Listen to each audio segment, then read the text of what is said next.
Hello students, हम switch case का अब एक प्रोग्रामिंग क्वेश्चंस डिस्कस करेंगे और वो प्रोग्रामिंग क्वेश्चन है write a program to create a simple calculator using switch case. So हमें इस प्रोग्राम में एक सिंपल कैलकुलेटर बनाना है स्विच केस को यूज करके। सिंपल कैलकुलेटर का मतलब क्या हुआ? एक ऐसा कैलकुलेटर जो हमें सिंपली सिर्फ हमारे बेसिक ऑपरेशंस परफॉर्म करके बताए, जैसे कि एडिशन, सब्सट्रैक्शन, मल्टीप्लीकेशन और डिवाइड करके बताए हमें।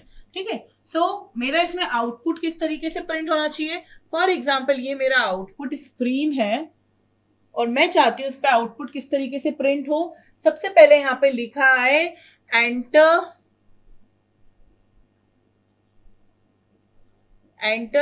एन ऑपरेटर, और यहां पर ऑपरेटर आएगा, एंटर करेंगे। या फिर इसको और अच्छे से अगर मैं लिखना चाहूं तो मैं इस तरीके से कर सकती हूँ, एंटर ऑपरेटर, फिर उसके बाद न्यू लाइन से प्लस फॉर एडिशन,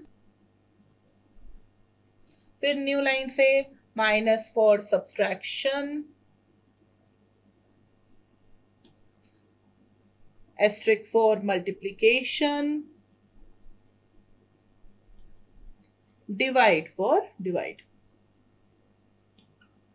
ठीक है, इस तरीके से। और फिर हम यूजर यहां पर इनपुट दे, इतना सब लिखा नॉलेज होने के बाद। इनपुट देने के बाद क्या प्रिंट होना चाहिए?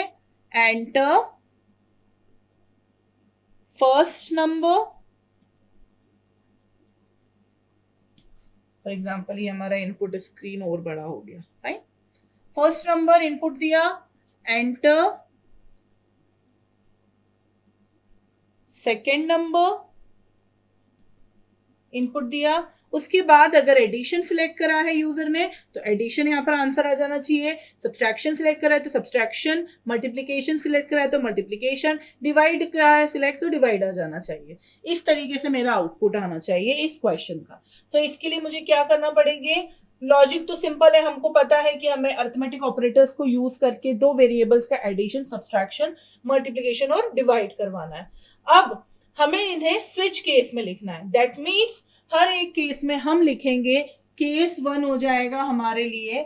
अच्छा, इसमें हम एक चीज करके देख सकते हैं, क्योंकि हमने यहाँ पे लिखा है plus for addition minus for subtraction, that means हम इन सिंबल्स का यूज करने वाले हैं केस के लिए। तो हम एक्सप्रेशन के टाइम पर स्विच पे हम डायरेक्ट उसके लिए जो भी वेरिएबल हम यूज करेंगे, ओपी नाम का फॉर एग्जांपल वेरिएबल, वो यूज कर सकते हैं। और केसेस में हम सिंगल कोट्स में प्लस यूज कर सकते हैं। फिर हम वहां पे केस लिख देंगे, केस सिंगल कोट्स में माइनस भी यूज कर सकते हैं, वहां पे केस लिख देंगे। डिफॉल्ट केस में हम लिख सकते हैं error operator is not correct, या फिर कुछ भी टाइप का हम एरर यहाँ पे लिख सकते हैं डिफॉल्ट केस में। तो चलिए इसे हम इम्प्लीमेंट करते हैं। तो चलिए इसमें सबसे पहले हम इंक्लूड करते हैं हमारी हेडर फाइल्स stdio.h, दूसरी हेडर फाइल conio.h, फिर हमारा मेन फंक्शन। अब हमारे वेरिएबल्स, सो ऑप्शन के लिए मैंने वेरिएबल ओपी लिया था, जो कि क्या था, एक कैरेक्टर टाइप का। और दोनों नंबर्स जो मुझे ऐड करने हैं, सब्सट्रैक्ट करने हैं, मल्टीप्लाई डिवाइड करने हैं, उन्हें मैं फॉर एग्जांपल फ्लोट टाइप का ले रही हूं। सो n1 and n2। Clear screen function. अब मैं यहाँ पे printf यूज कर रही हूं, और मैं यहाँ पे printf में लिखवा रही हूं enter an operator,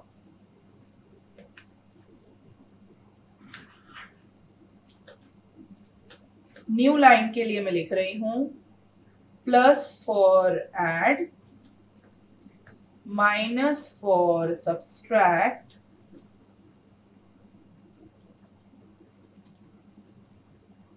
then multiply for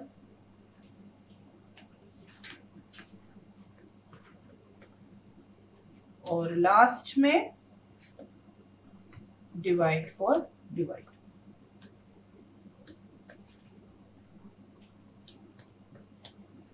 अब मैं स्कैन कर रही हूं ऑपरेटर की value, percentile D, percentile C, और यहाँ पे एंड ऑपरेटर ओपी। अब मैं यहाँ पर दो वैल्यूज जो हमारे नंबर के लिए हैं वो ले रही हूँ स्कैन करने के लिए। तो print F enter two numbers,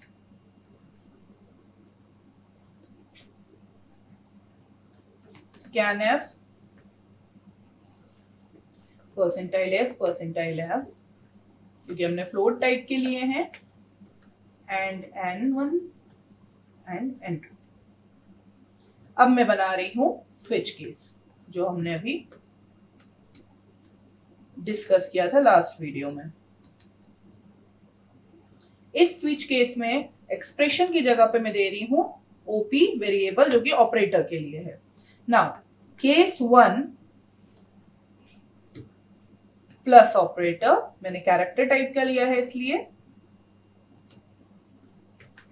print F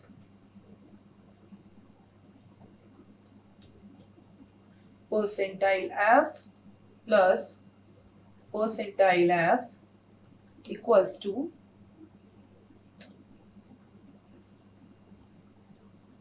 percentile F. तो मैंने यहां पे क्या करा है, N1 plus N2 equals to दोनों का सम, N1 N2 N1 plus N2, और यहां पे मैंने किया break. Now case minus print F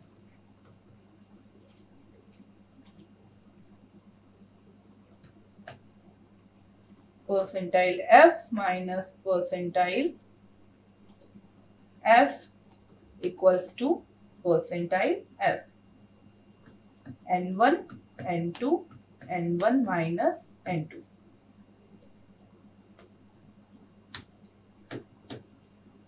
break, case multiply printf percentile f into percentile f equals to percentile f, n1 n2 n1 into n2। Break, case divide printf percentile f divide percentile f equals to percentile f, n1 comma n2 comma n1 divide n2। Break. अब मेरा है default case, printf error, और यहां पे मेरा switch case over हो गया है, गेट ch क्लोज।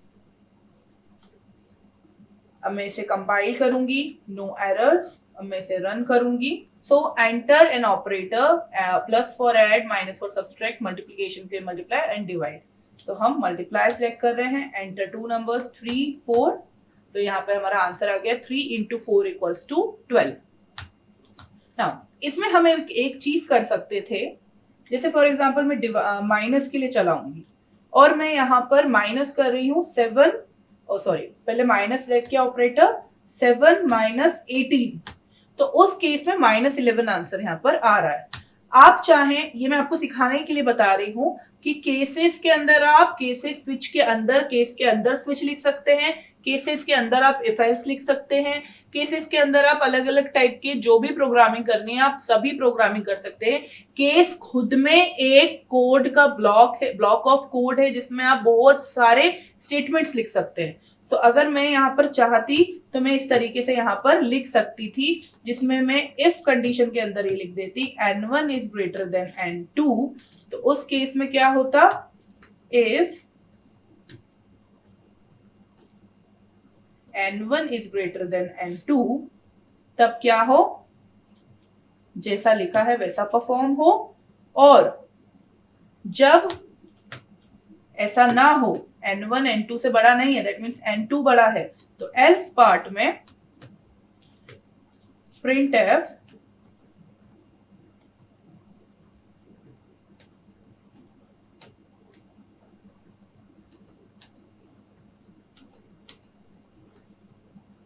यहां पे चेंज आएगा n2 n1 n2 minus n1।